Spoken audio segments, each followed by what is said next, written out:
Hello friends, आज है 26 मई और आज के करंट अफेयर टॉपिक्स आपके सामने हैं। सबसे पहला टॉपिक आइए देखते हैं। Jammu and Kashmir new domicile act. Jammu and Kashmir का अब एक नया डोमिसाइल एक्ट आ गया। डोमिसाइल यानी निवास प्रमाण पत्र, कौन लोग यहाँ के निवासी हैं इस बात का प्रमाण।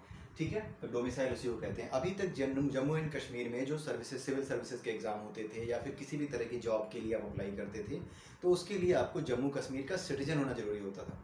डोमिसाइल वर्ड नहीं चलता था, परमानेंट सिटीजन चलता था कि जो परमानेंट सिटीजन है जम्मू एंड कश्मीर का उसी को यहाँ पे जॉब मिलेगी। लेकिन अब उस परमानेंट सिटीजन शब्द को उस एक्ट में से, जो पुराना एक्ट था, सिटीजनशिप एक्ट था जम्मू एंड कश्मीर का, उसको बदल करके क्या कर दिया गया है, डोमिसाइल।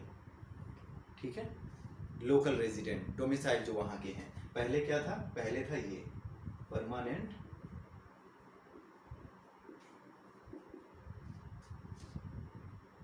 सिटीजन, मतलब नागरिकता मिलती थी जम्मू कश्मीर की आपको। तो जम्मू कश्मीर जो है अब वहाँ पे डोमिसाइल की बात की जाएगी, यानी निवास प्रमाण पत्र की। निवास प्रमाण पत्र कैसे किया जाएगा जारी, इसके बारे में दो तीन चीज़ें जान लीजिए। सबसे पहली चीज़ ये कि ऐसा कोई भी आदमी जो कि 15 साल से, पिछले 15 साल से जम्मू कश्मीर में रह रहा है, वो जम्मू कश्मीर का नागरिक माना जाएगा, उसे वहाँ का डोमिसाइल दे दिया जाएगा। ठीक है, पहली चीज़ ये। दूसरी चीज़ ये कि अगर कोई स्टूडेंट है, कोई विद्यार्थी है, और अगर वो पिछले 7 साल से वहाँ पर रह रहा है और साथ में 10th या फिर 12th का एग्ज़ाम उसने दिया है, 10th का एग्ज़ाम या 12th का एग्ज़ाम उसने दिया हुआ है, तो उस केस में क्या होगा, उसे भी वहाँ की डोमिसाइल यानी वहाँ का निवास प्रमाण पत्र मिल जाएगा। ठीक है। तीसरी कंडीशन क्या है कि अगर किसी के पास कोई प्रूफ नहीं है कि वो सिटीजन है या नहीं है, वहाँ पे कब से रह रहा है, क्या कर रहा है, तो उसको अपना 1998 का 1998 का इलेक्टोरल रोल, वहाँ के लोकल जहाँ पर भी वो रह रहा है वहाँ के इलेक्टोरल रोल में, जम्मू कश्मीर के किसी भी हिस्से में जहाँ वो रह रहा था उस जगह के इलेक्टोरल रोल में, यानी कि मतदाता सूची में उसका नाम कहीं पर भी अगर वो दिखा देता है, साबित कर देता है, तो फिर क्या होगा, उसे भी डोमिसाइल मिल जाएगा।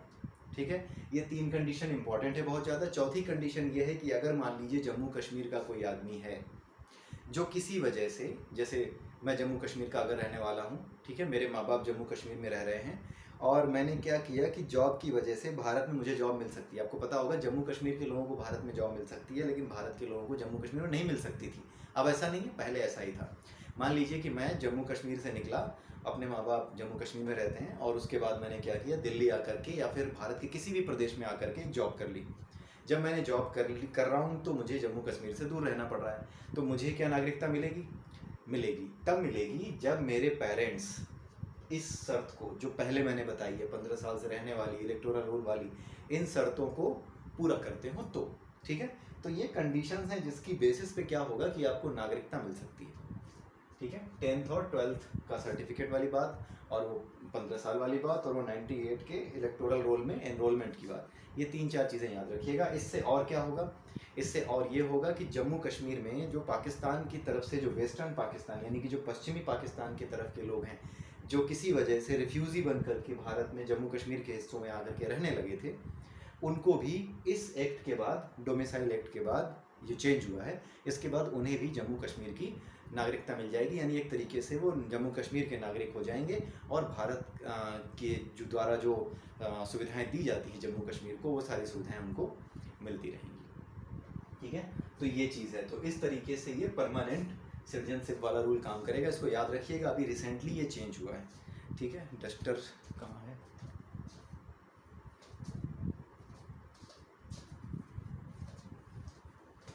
सॉरी मैं डस्टर लेने चला गया था। तो जम्मू कश्मीर में ये रूल ऐसे आएगा, आप इसको याद रखिएगा। इसके पॉइंट्स पूछे जा सकते हैं एग्जाम में कि कौन कौन से पॉइंट्स इसमें से सही हैं, किसको किसको नागरिकता मिलेगी।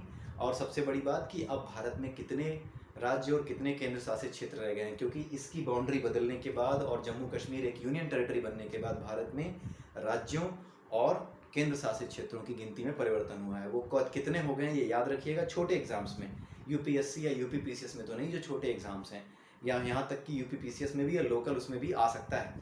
तो अब कितने स्टेट हैं और कितने केंद्र शासित क्षेत्र हैं ये आप याद रखिएगा और कमेंट कर दीजिएगा इस वीडियो में, नीचे वीडियो जो यूट्यूब का लिंक है वहाँ पर कर दीजिएगा कमेंट। ठीक है, ये चीज़ है। अब 2 छोटी छोटी खबरें हैं इंपॉर्टेंट है बहुत ज़्यादा।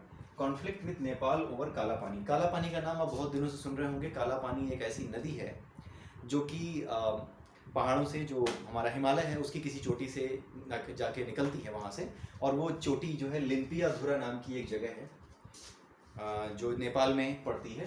नेपाल के एरिया में जो है उसको मानता है लिम्पियाधुरा को। एक्चुअली है कुछ ऐसा।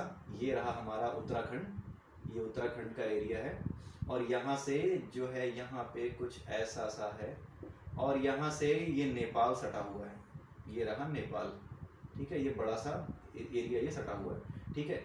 ये नदी जो है काला पानी नदी ऐसे ऐसे करके यहाँ से ऊपर से निकलती है, यहाँ ध्यान दीजिएगा, यहाँ से निकलती है। ये यहाँ पे कहीं पे लिम्पियाधुरा नाम की जगह है, ठीक है। इसी लिम्पियाधुरा के ऊपर जो चोटी है, इस जगह के पास जो चोटी है हिमालय की, वहाँ से, हिमालय का जो एरिया है वहाँ से ये नदी निकलती है जिसका नाम है काला पानी। और ये नदी जैसे जैसे बहती हुई आती है, इस नदी के इस साइड का हिस्सा यानी जो ईस्ट का हिस्सा है, ये ईस्ट हुआ, और ये क्या हुआ, वेस्ट, पूर्व और पश्चिम। तो जो ये पूर्व का हिस्सा है, इधर के हिस्से में सारा हिस्सा नेपाल में आता है, और इधर वेस्ट के हिस्से में सारा हिस्सा कहाँ आता है, भारत के क्षेत्र में आता है। ये कब तय हुआ था, ये तय हुआ था 1816 में, 1816 में ये तय हुआ था। कैसे तय हुआ था, अंग्रेजों ने हमला किया था नेपाल पे। अंग्रेजों ने नेपाल पे हमला किया, और वहाँ की जो गोरखा बटालियन थी, बटालियन नहीं उस समय, बटालियन तो अब गोरखा बटालियन कहते हैं, गोरखाओं के साथ उनका युद्ध हुआ था अंग्रेजों का।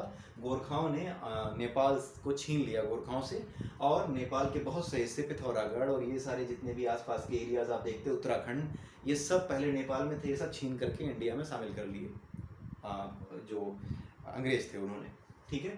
तो तब से ये हिस्सा हमारे पास है, और तब से उन्होंने एक बाउंड्री डिसाइड की।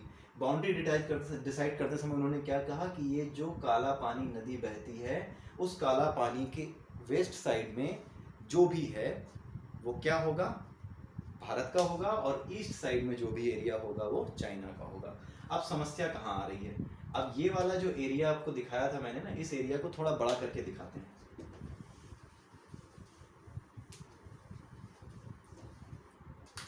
ये कुछ ऐसा है, ऐसे करके निकला है ये, और यहाँ से ऊपर भी जगह है, ये ऐसे है, ऐसे है, ये उत्तराखंड का हिस्सा है।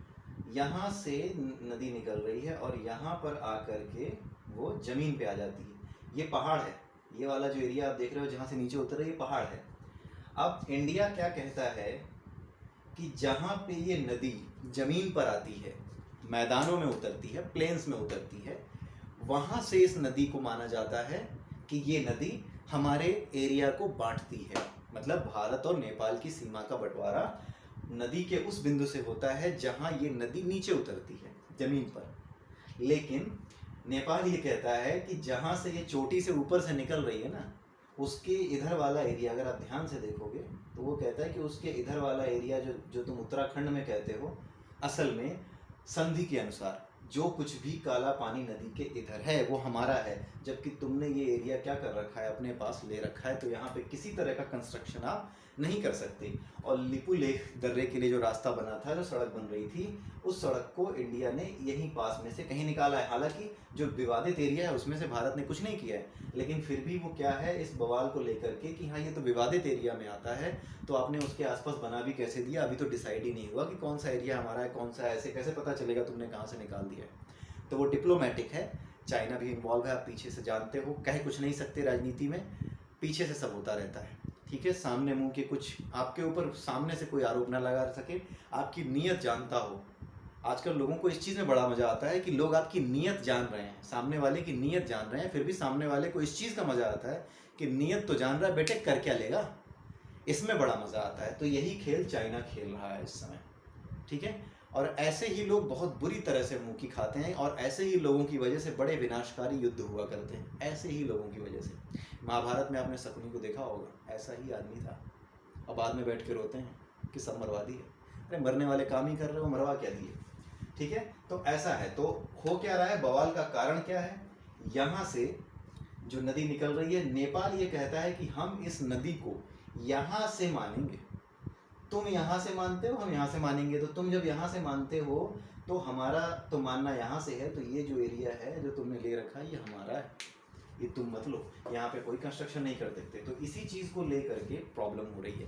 और दिक्कत इसलिए हो रही है क्योंकि सगौली की संधि करके तो अंग्रेज चले गए, अंग्रेजों ने ढीली छोड़ दी, क्योंकि अंग्रेज उस समय इतने ऊपर चढ़े हुए थे। उन्होंने कहा कि बॉर्डर वॉर्डर बनाने का मतलब ही नहीं है, बस खींच दो, हमारी दादागिरी वैसे ही चलती है, हम जरा सा कोई कुछ करेगा फिर से लपेट देंगे और कुछ खा जाएंगे। तो लोगों ने उस समय बोला नहीं। लोग तो उस समय अपने राज्य को बचाने के चक्कर में आ गए थे ना, कि अंग्रेजों के इस चक्रव्यूह से बचो किसी तरीके से। तो इस वजह से क्या हुआ कि लोग बोलते कम थे, चलो थोड़ा बहुत इधर उधर है भी तो क्यों अपोज करना, कल को पता चला और लेके आ गया तो और ले जाएगा। इस वजह से लोग उस समय चुप रहे, लेकिन उसका नतीजा अब भुगतना पड़ रहा है जब चीज़ें बदल चुकी हैं। ठीक है, तो सगौली की संधि में ये कमी रह गई और भारत को उस संधि से रिलेटेड बातों को पहले जो है चीज़ें सही कर लेनी चाहिए थी, जो कि हो नहीं पाई, उनका डिमार्केशन हो नहीं पाया। काला पानी एरिया को भारत कहता है कि ये पिथौरागढ़ डिस्ट्रिक्ट में से होता हुआ निकलती है ये जगह, और पिथौरागढ़ को भी जो है भारत, पिथौरागढ़ तो भारत में उत्तराखंड का हिस्सा है, लेकिन नेपाल कहता है ऐसा नहीं है और तुमने पिथौरागढ़ के बहाने आसपास का और भी एरिया हमारा नेपाल का ले लिया है। ठीक है, तो ये आप ध्यान रखिएगा, ये इंटरनेशनल रिलेशंस में बड़े काम का एक न्यूज़ आइटम है जो आपको काफ़ी हेल्प करेगा आंसर लिखने में, अगर आपकी अंडरस्टैंडिंग अच्छी है, ये मैप्स के बारे में आपको पता है, तो इंटरव्यूज़ वगैरह में भी आप इसके बारे में काफ़ी अच्छे से बता सकते हैं। America to start nuclear weapon test, ये अमेरिका ने अभी क्या किया है, छोटी सी खबर है लेकिन इंपॉर्टेंट बहुत है। क्यों? क्योंकि ये CTBT से जुड़ी हुई है। CTBT क्या था? CTBT एक ट्रीटी थी, एक संधि थी, जिसके अनुसार कुल मिला के 44 देश थे जिन्होंने ये तय किया कि हम में से कोई भी अब परमाणु परीक्षण नहीं करेगा। ठीक है, परमाणु परीक्षण नहीं करेगा, यानी फुल परमाणु परीक्षण नहीं करेगा। बाकी छोटे जो पीसफुल कामों के लिए अगर आप परमाणु शक्ति का इस्तेमाल करते हो, ऊर्जा उत्पन्न करने के लिए परमाणु शक्ति का इस्तेमाल करते हो, आप करते रहो, लेकिन हथियार बनाने के लिए, उसको टेस्ट करने के लिए कोई भी परमाणु विस्फोट अब नहीं करेगा। इस तरह की ट्रीटी साइन हुई थी। ठीक है, 1996 में इसको कौन लेके आया था इस ट्रीटी को? यूनाइटेड नेशंस जनरल असेंबली, याद रखिएगा, यूनाइटेड नेशंस जनरल असेंबली इसको 1996 में लेकर आई थी। और ये बहुत इंपॉर्टेंट है इस साल के लिए, क्योंकि अमेरिका इस समय UN के काफ़ी रूल्स को ताक पे रख कर काम कर रहा है। ठीक है, तो इसलिए जो है CTBT में, ये जो CTBT का था, ये आपको पता होना चाहिए कि 1996 में जो है ये ट्रीटी लाई गई थी यूनाइटेड नेशन जनरल असेंबली के द्वारा। और इसमें भी सबसे इम्पोर्टेंट चीज़ ये है कि इंडिया ने, पाकिस्तान ने एंड नॉर्थ कोरिया,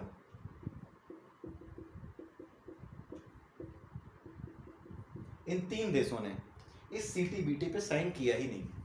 ये 3 ऐसे देश हैं जिनके पास परमाणु हथियार हैं और इन्होंने साइन किया ही नहीं। ठीक है, इंडिया की अपनी सही वजह है कि भाई हमारे आसपास चाइना है, वो यूनाइटेड नेशन सिक्योरिटी काउंसिल में भी है और साथ में परमाणु हथियार भी रखता है। ठीक है, इतनी बड़ी पोजीशन पे वो बैठा है और हमारे उससे कॉन्फ्लिक्ट हो चुके हैं, तो हमारा पॉइंट बनता है। पाकिस्तान का मुझे समझ में नहीं आता कि वो क्यों कह रहा है कि हमें खतरा है। एक कविता है, कविता शर्मा नाम की एक शायद कोई कवित्री हैं, उन्होंने एक लाइन बड़ी अच्छी कही कि जिनके कारण भय व्याप्त हुआ, भयहीन दिखे भय मुक्त दिखे। तो पाकिस्तान की हालत ऐसी ही है, जिसके कारण से दुनिया में भय है, वो कह रहा है कि हमें सिक्योरिटी दो, हमें सिक्योरिटी चाहिए।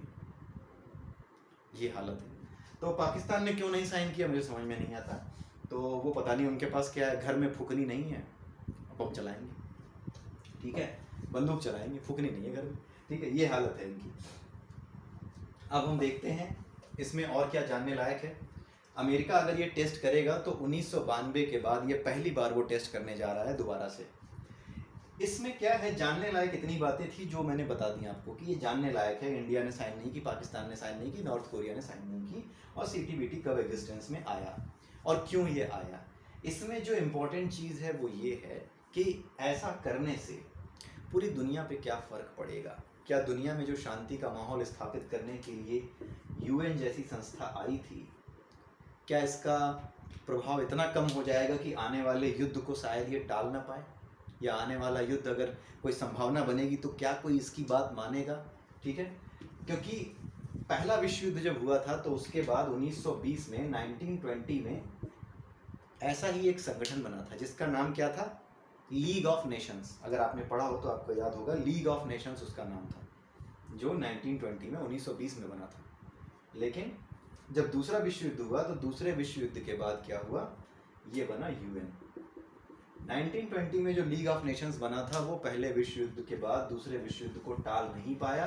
इसी तरीके से लोग एक दूसरे की बातों का खंडन करते रहे, कोई सुनता नहीं था लीग ऑफ नेशंस की और लड़ाई हो गई। अब इस समय ऐसे ही कुछ हालात हैं कि लीग ऑफ नेशंस नहीं, इस समय यूएन है और यूएन को भी कमज़ोर